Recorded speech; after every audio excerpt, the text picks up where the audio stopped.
Empty streets have become the new normal during the COVID-19 pandemic. Thousands laid off or furloughed, stores shut down, public gatherings banned, travel restrictions and physical distancing imposed, as a third of the world practices some form of a lockdown to slow down the spread of COVID-19. And all of this is having an impact on our global economy. Industries like airlines, import-export companies, tourism, retailers, events, restaurants, and many other non-essential services have been hit, some harder than others. The United Nations says we may see a $2 trillion shortfall in our global income and a $220 billion hit to developing countries, excluding China, because of COVID-19. It's catastrophic. We've never seen anything like this. We have a huge portion of the economy and people under lockdown, and that's going to have a huge impact on what can be produced and not produced. Many services have been able to go digital in an effort to continue running their business, such as e-learning, online fitness classes, food and grocery delivery services, and telecommunication apps. We're seeing this massive push that's going to result in all kinds of services being available remotely that previously weren't. And many companies have been able to adapt to working from home, a new pattern that seems to be forming as a part of our new reality. I think this is certainly going to be one of the long-term legacies of this crisis, is that people will work differently and will interact differently. The crisis is going to motivate capability development and the energy and imperative to move to digital. But there are many industries that can't switch to a digital platform and continue functioning, such as hair salons, spas, events, movie theaters, and the tourism industry. 80% of the Canadian economy is services.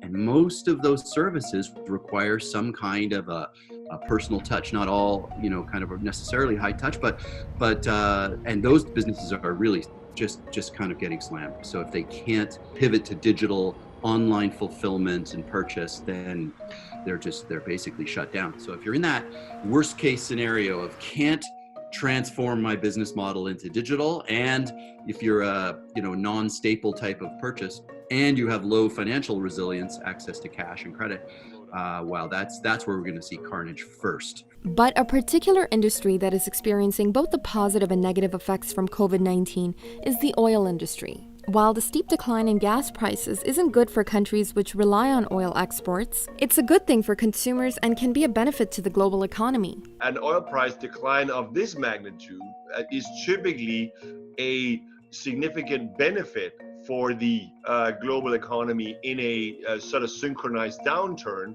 because yes, oil exporting countries have a lot less revenue, but they constitute a much smaller share of global consumers than the oil importing countries do. And when you want a global recovery to begin or strengthen, you really have to have the largest number of people face a declining price of an item that they always buy, namely oil. So overall, this is a benefit, in my opinion, in the short run for the global economy. It's only been a few weeks since parts of the world have essentially come to a halt, so figuring out how long this economic decline will last is a challenge. Very difficult to call anything that requires us to know things that we still don't know. I mean, even the experts, epidemiologists and virologists, are still trying to figure this out. Health experts have said it could be months before we start seeing signs of change, and social distancing could continue for quite some time depending on how much the virus continues to spread. So in the meantime, there will continue to be a great deal of pressure placed on governments. It will be the role of the government, frankly, to ensure income security for people, and to the extent possible, also provide the kind of mitigating factors that allows companies to survive even if they have no business.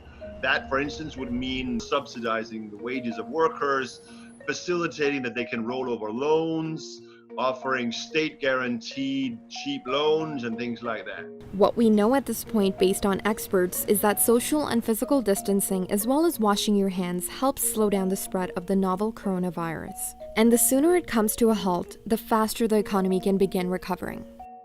Thanks for watching Global News. If you want to stay up to date on the latest breaking national and international news, be sure to subscribe to our channel.